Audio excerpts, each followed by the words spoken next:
Thursday night, time for a member spotlight, and we have a repeat customer because this guy just hiked the Appalachian Trail.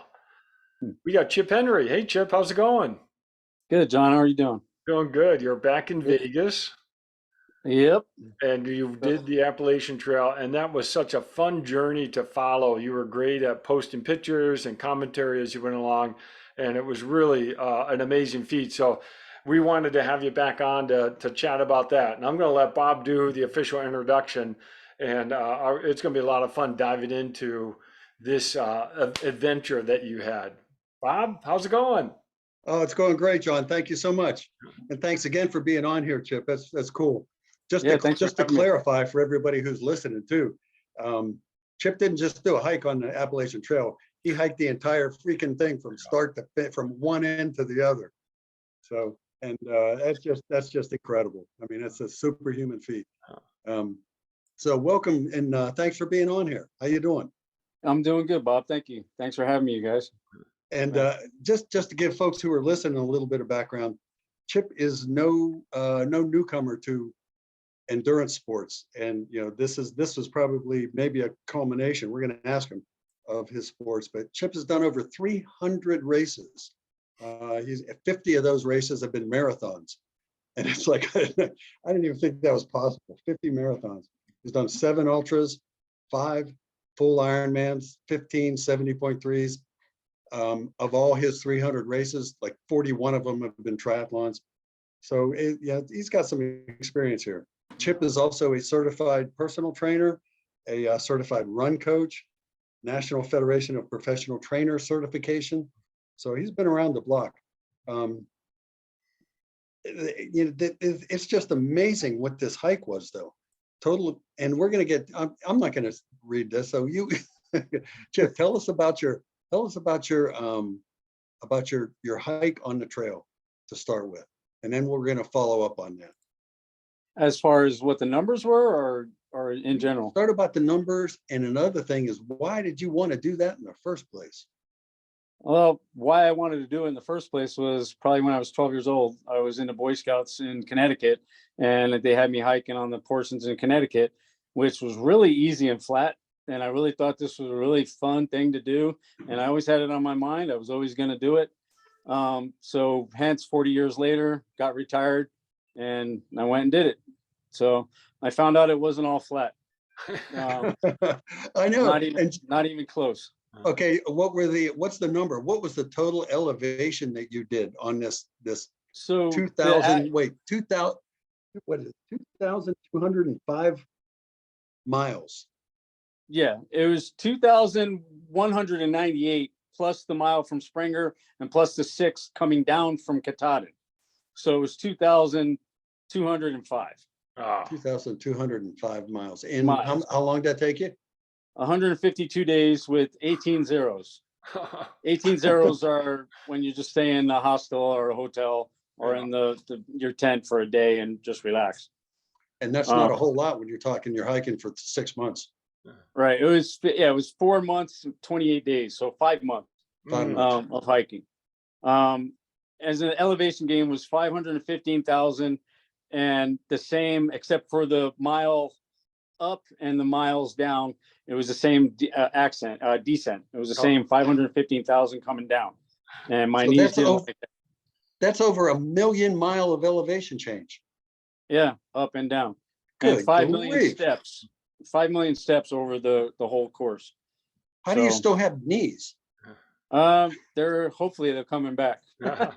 They're hurting me going downstairs right now. The last 200 miles was the downs that were killing me. I can imagine. Yeah, I mean, I was never in the point where I was going to quit, but the last 200 miles wasn't really fun.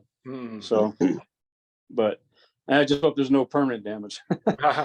All right, let's get a few more numbers, but then I do want to dive into some of the narrative of doing the trail. How many pairs of shoes did you go through? I went through 4.5.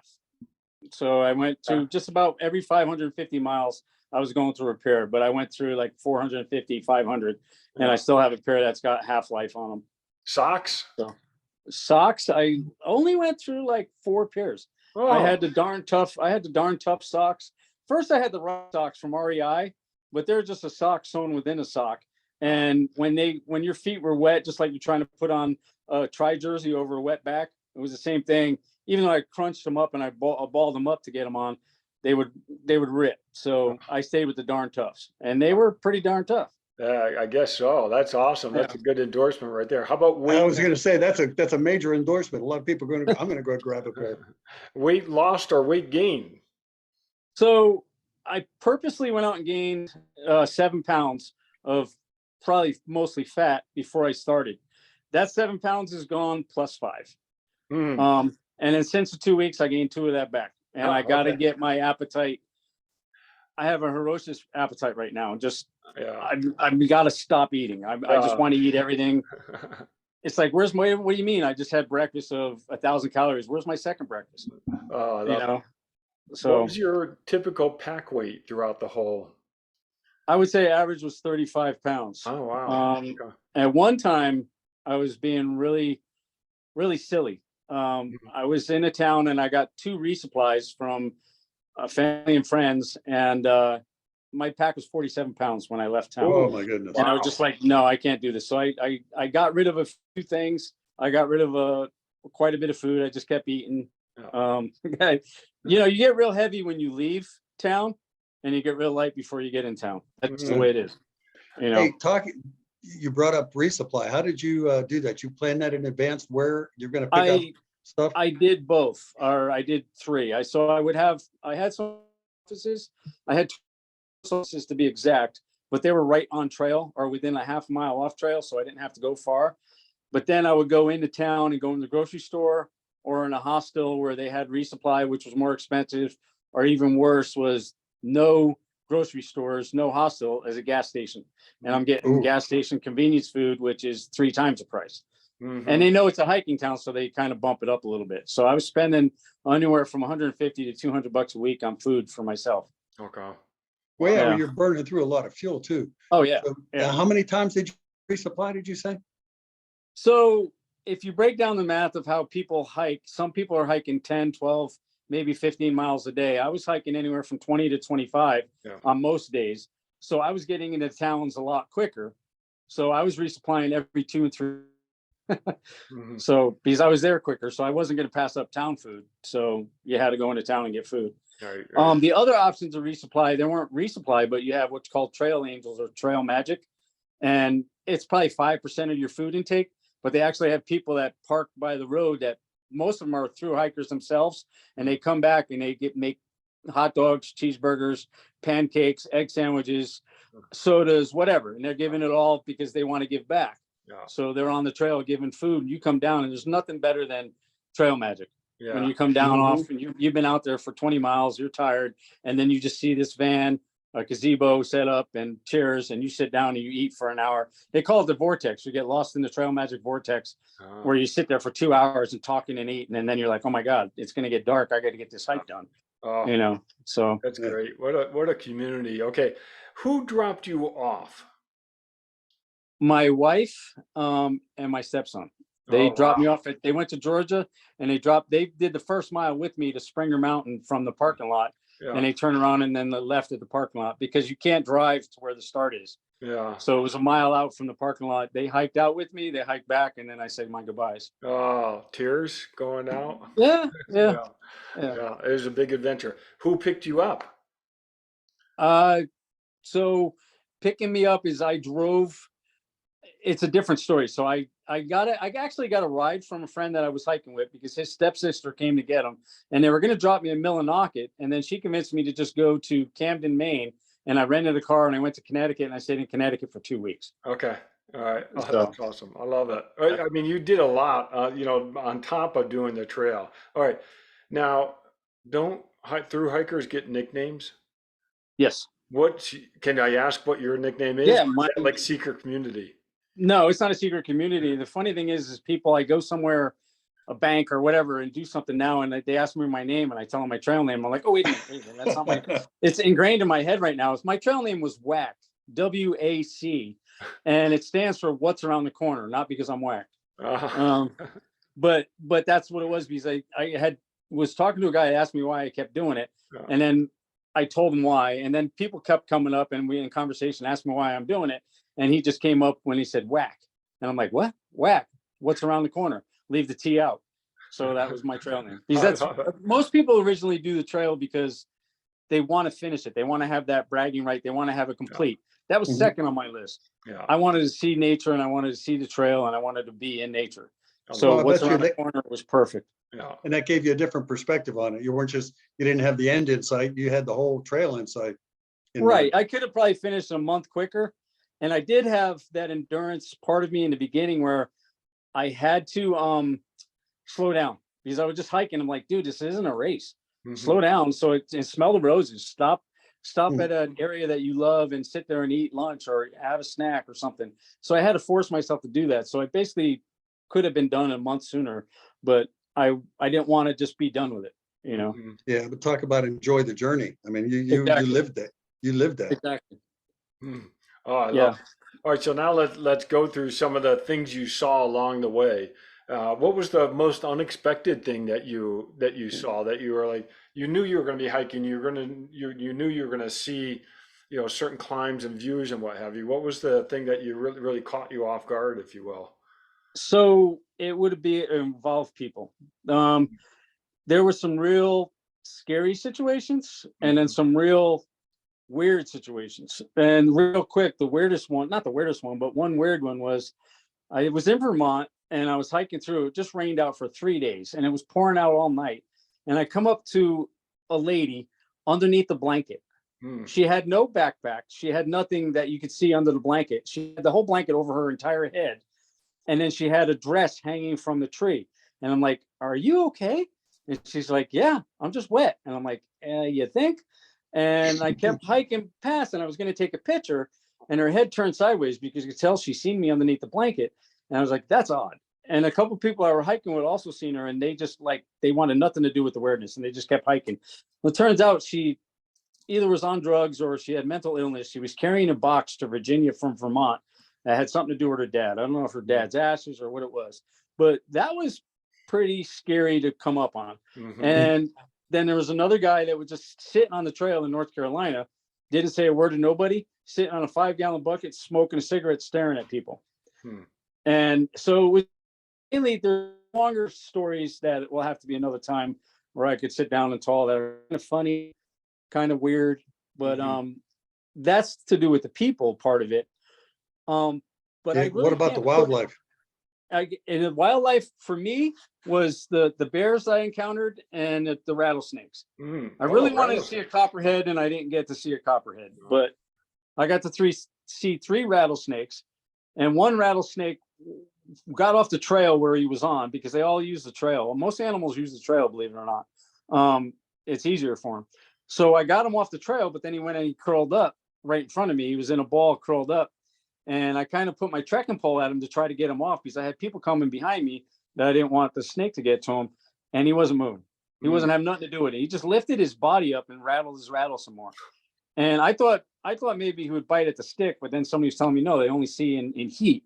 So he didn't even see the stick. So he wouldn't move. And he was just mean. He was just mean. And then another rattlesnake was a juvenile where I came up to him and he tried to strike without even being, and he just looked like a wet noodle. He just like flopped. I'm like, buddy, you got a lot to learn. And then another one was just sitting there. He obviously ate something and he wasn't even rattling. He wasn't even moving.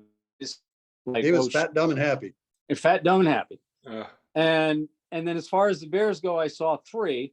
One was off in the bushes that just looking at us like in shock, and he ran away. Then another one was a 400-pound big boy. He ran away. And then another one was an adolescent, meaning so the mother bear, when she has new cubs, she kicks the other cub to the curb from last year. mm. So this was a bear that got kicked to the curb. And I didn't see a bear as of yet. And I walked down to this one shelter area and they were all there saying, oh my God, you see the bear up there? And this was about 450 miles in. And they're like, did you see the bear up there? I'm like, no, I didn't. So I walk back and I see this other girl whose her trail name was Slug. And she goes, and I told her what happened. She goes, wait, you're coming back to see a bear? And I'm like, yeah, I want to see the bear. So it was down in the bushes. We finally popped his head up and it was probably 300 feet away. And we barely got little pictures of it. And then he started walking towards us and he started walking up. And I had a whistle on thing. I started blowing the whistle. He didn't care. He's just looking at us like, whatever. No. By the end of the bear encounter, he was probably 20 feet away from me on the trail, crossing the trail. That's when I picked up a tree, basically, not a branch, like a big log tree. If he came at me, he was getting hit with it. Mm-hmm. But yeah, he just didn't want anything to do with anybody. He didn't care. He was an adolescent. He's looking for food. He just didn't care. But that same bear, I think, got put down because he was in that shelter later that night. That was my first 30-mile hike where I went in right into Damascus because I didn't want nothing with the bear, because all the bear hangs were taken. There was no bear hangs are where you hang your food. Mm-hmm. If there's no bear boxes or anything else. So all the trees that were good, all the bear was they were taken. And I was going to sleep with the food in my tent. Ooh. And it was still light out. I had 20 miles in, and I said, I'm just going to go with another guy and hike into Damascus that wanted to do his first marathon. I had done 3 more miles, but I ended up hiking 30 miles that night to get away from the bear. Mm-hmm. Later on, turns out that he got into somebody's, I can't remember a year sack. So you have a bear canister, a bear hang bag, or an sack that they tie to a tree. And the sack is just tied to a tree. But the funny thing about that is I can never understand is the bear's going to come up, he's going to smell it, and he's going to chew on it, and he's going to get all the juice out of it. Mm-hmm. And your food's destroyed anyway. Yeah. So he didn't get your food, but it's literally destroyed. Yeah. But this adolescent had a brother, and they were fighting over it all night, and they tore it to shreds. That people showed me pictures of it, that this is supposed to be bear proof. So they tore it to shreds. They got all the food out. And then from what I understand, this is Virginia, and they don't do a lot of things that other states do. Like the rangers will literally go out when they find out about new bears in the area, and they'll shoot it with rock salt and let themselves be known that I'm a human. And you're going to be fair. You're going to be afraid of us from now on. Mm-hmm. Well, Virginia, they don't do that. So they ended up probably putting them down. Mm. So, but that was my 3 bear encounters. But, oh, wow. That was enough. Yeah. Well, I mean, the Smoky Mountains, you had one lady who looked at a bear in the eyes. She turned around and ran away, and she got nipped in the butt. Oh. Then there was another lady that sleeps in a hammock. I don't know if you heard of hammocks. So she was laying in the hammock, and it looks to me like a big taco. And the bear, she must have had food on her shirt or something, and the bear came up and bit down into her hand. And when she yelled, the bear took off. Oh, no. But so those are the only bear encounters that I've heard of and that I had on this trip. Oh, boy. But there's plenty more. Yeah, that's awesome. Boy, you've got to have a ton of stories from this adventure. So I'm curious though, is there a section that you want to go back and hike again? So yes, there are a lot of ones that I took notes of. There's lots of areas that I want to go back to. I have it written down. I can't remember it verbatim right now, but there's at least 12 spots. But with that said, there's 2 states I will not go back to. That's Pennsylvania and Maine. Maine was absolutely gorgeous, but it was nothing but roots, rocks, and mud. You're literally looking down every second of the time you're hiking, and you're either diverting your way around the bog and a foot of mud, or you're stepping on a root that's slippery, or you're getting around rocks. So it just was a slow and plus I was beat up too. It was the end of the hike, so I was tired. And then Pennsylvania's the last 50 miles is nothing but like, just picture gravestones next to gravestone, next to gravestone, next to gravestone on rocks that you're just walking on. There's no trail. It's just rocks. And so I won't go back to those 2, but I will go back. I will go back to Maine just to hit like the 100-mile wilderness in the end, where the last 50 miles were to me the most gorgeous. I will definitely go back to Maine. I go to New Hampshire because it was all white out. It was a whiteout when I hiked most of New Hampshire. So I didn't get to see all the mountains and the rocks and everything that was. Those are the 2 biggest ones off the top of my head, but there's plenty more. So you said you hiked Connecticut sections AT. You never went up into Maine to do any of that when you were younger? No, it was just Connecticut. It was the only that I've hiked was Connecticut, and then I'd be on vacation somewhere like 10 years ago. I'd be in Pennsylvania, not the Rocky section, and we'd be driving through Gettysburg, me and the wife. And I said, "We got to stop. I got to go hike for at least half a mile on that part of the Appalachian Trail." And she's like, "Really?" And she would stop, and she didn't want to hike it. So I'd go out, and I wouldn't do a half mile. I'd do like maybe 1,000 feet or something and come back and say, "Yeah, I just wanted to do it." Oh, I love it. So I know Bob had a question comparing Ironman and this. Bob? Yeah, well, I do have that question. There was one other question I wanted to ask you about your hiking. Did you have any times where you had like an issue that you had to say, what am I going to do here? And like you change your plans and You kind So of like solve problems. so I was basically like a hypochondriac in the beginning, and I think it was just aches and pains. Some were old injuries that popped up, some were Mhm. aches and pains. But being a marathon runner, you're training for a marathon, and the people I coach most of the time, I'm saying, no, you got to take 3 days off. So I'm like, I get a little pain. I'm like, oh my god, what should I do? Oh my god, what should I do? And the next day it would be another pain, and that other one was gone. Mm. And then maybe it would pop its ugly head 2 weeks later. But I did start getting plantar fasciitis Ooh. on the opposite foot from when I had it. And I'm self-diagnosing just because I had it, and I think I have a pretty good knowledge. But I did everything I could for 2 weeks, got new shoes, taped it up, was doing exercises that people showed me over the years. I was just doing everything I possibly could to get that one at bay, and then ibuprofen on top of it, which I don't like taking, but I did it just to get through this. But Yeah. luckily, the plantar fasciitis stayed at bay and went away mostly. Mm. So, but that was the biggest one, was potential injuries. I got sick once. Like, I think I might have had a slight case of COVID, but where are you going to test out there? I mean, I could have did the right thing and went into a town and went to a hospital, but it was so slight and small. It didn't affect me. Right. Oh, that's good. Good. Mm. Did you ever have to change your diet? It's like, this isn't working, or I'm not getting the So right macro. I wouldn't say I changed my diet. I changed my diet out of enjoyment. I started out with mostly fats, with hold the carbs, keto nutrition. I wasn't keto. Wasn't keto by any means, trust me. But I was eating a lot of pepperoni, salami, cheese, avocados, olives, and then a lot of nuts, and with a Mhm. little smidge of carbs. But then the trail magic comes, and you're going to towns, and you're just human. So it went from the first month and a half, 2 months, when I felt my best. I sound contradictory there with the little injuries that popped up, but they went away. Yeah. But I felt my best, and I was really doing good. Maybe it was in the beginning when I was on that kind of diet, but then I was eating everything and anything. My breakfast was Pop Tarts. I had candy. You name it, I had it. I was literally doing 5,000, 6,000 calories a day. Yeah. Turn into that.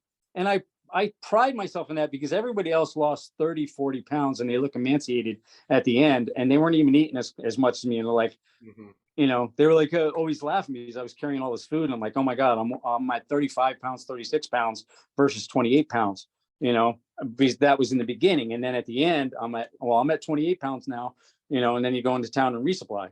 Mm. So, You're like that Back to the Future DeLorean. Take anything. You'll just eat whatever it was they'll dump in I you, because you're burning fuel.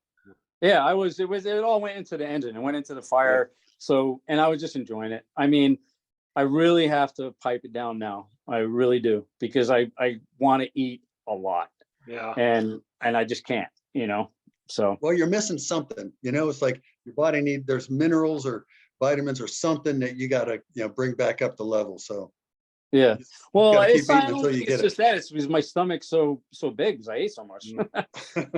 And I did make a point that when I went into towns, I did focus on clean fuel. I did go into town. I would eat, I won't say salads. I didn't have salad, but I had spinach, kale, I had beans. I had everything that was healthy that put the vitamins and minerals back in. Mm. You didn't do So any I was supplements or making vitamins? sure. What's that? You didn't do any supplements or vitamins? I did. I brought a multivitamin as well. Yeah, So cool. All yeah. right, well, I'm going to steal Bob's question then. Oh, go ahead, I'm John. I'm really interested in, because of all the endurance events you've done, marathon, Ironman, half Ironman.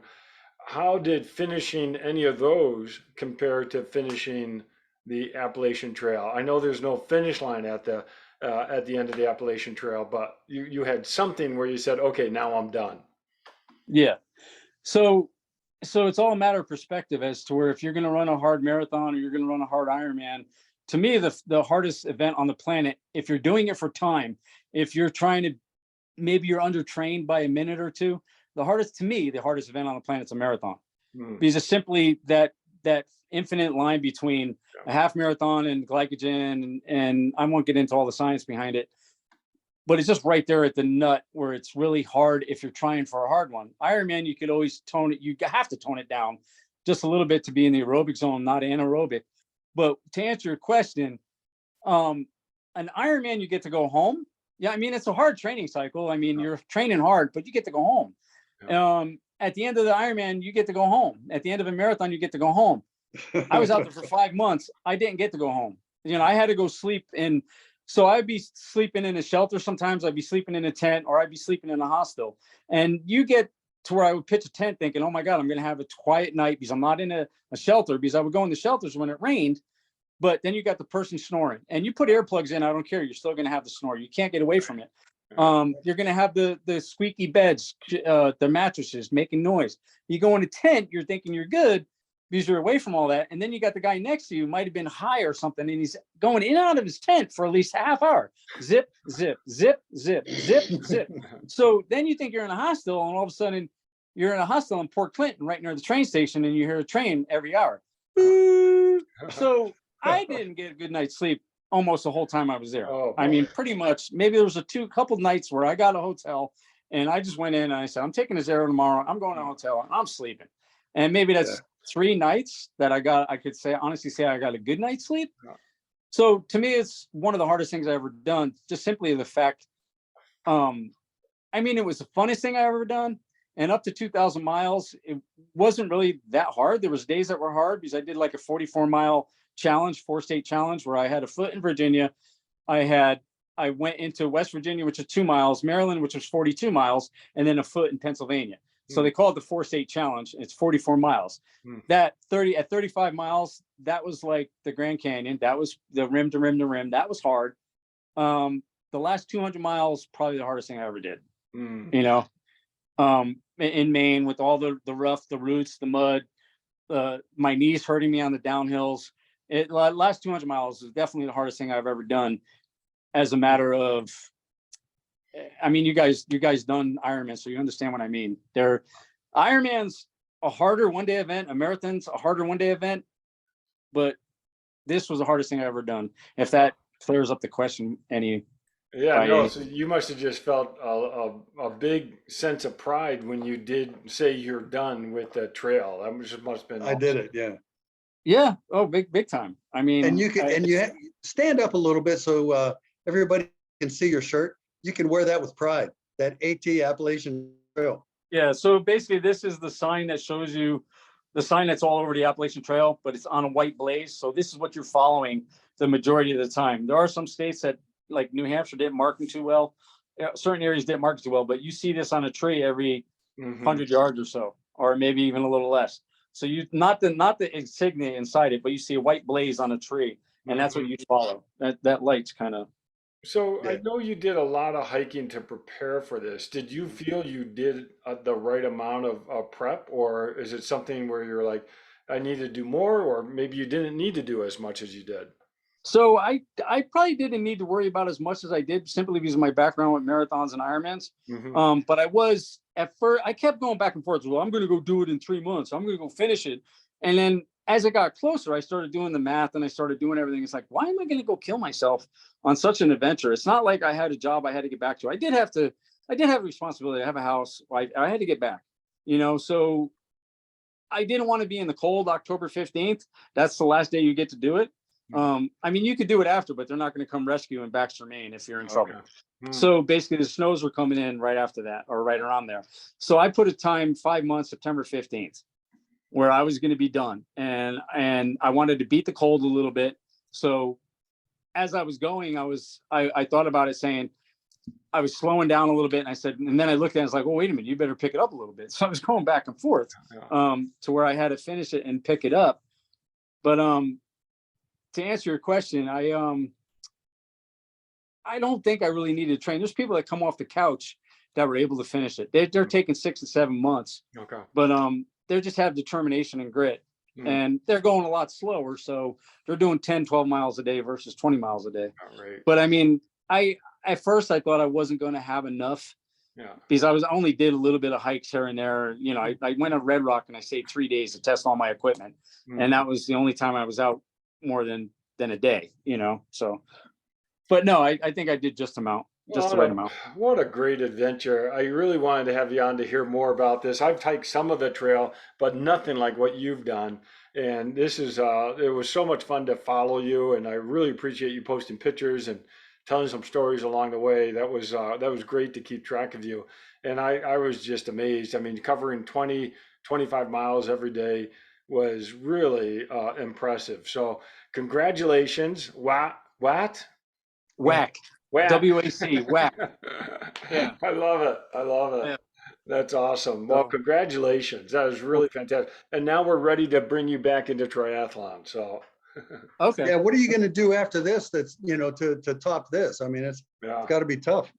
So I missed Boston qualifying by like 3 minutes one time, and then I just gave up on it. Where I wanted to get into ultras, I wanted to get into Ironmans, but I still always had that Boston over my head. So I was thinking this training cycle is 5 months of Maffetone training would get You're me in real zone 2 for engine. 5 months. Yep. How what's that?